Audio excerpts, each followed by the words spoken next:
Hello, welcome to Comanculo Chanel. SEIKO's first GMT movement in the affordable price segment in recent memory. Fans of the SKX have been modding their watches with 12 and 24-hour bezels for years to get close to this complication, but now SEIKO has given us an OEM option. This may look like an SKX on the surface, but there is more to unpack with this watch than just an extra hand. Let's jump in. When I first took the SSK001 out of the box, I felt a substantial heft to the watch when compared to the SKX.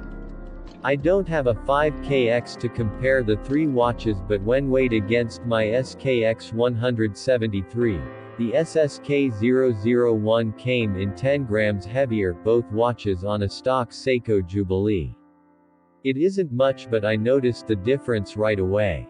Perhaps all the years of wearing my SKX made me feel the difference. The extra weight comes from the movement, as I can't see where it would come from anywhere else.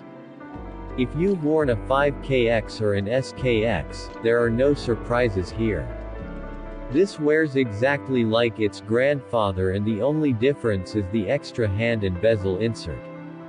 Speaking of the bezel insert, it uses the traditional GMT day-night color split that we've seen on almost every GMT. SEIKO is using some sort of reflective material on top of the insert, which makes it look like a sapphire insert. The day-night color split plays some tricks on the eyes depending on the light. Most of the time, the bezel on the SSK001 looks completely black, and every once in a while you'll catch a glimpse of the gray lower half. I can see modders having a field day with this, as I'd bet most SKX, 5KX mod parts are going to fit this.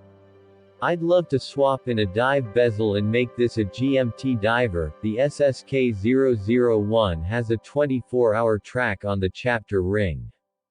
If you've been living under a rock and haven't tried on an SKX, 5KX, I'll give you the skinny on what you can expect from this watch. The 42.5mm diameter is complemented with a short 46mm lug-to-lug. This alone makes the watch feel much smaller than it is, which is part of the reason why the SKX was so popular. It has wrist presence without feeling like it does. The 13.6mm thickness is brought down to 11mm wrist to crystal thanks to SEIKO's thoughtful and classic case design.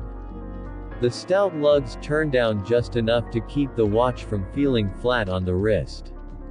While none of this is new to anyone who has had an SKX in their collection at some point or another, the fact that SEIKO was to do this and only add 0.35mm to the case height when adding a GMT movement is somewhat bonkers. The SSK001 also has a display caseback where the SKX did not. These watches are effectively the same height.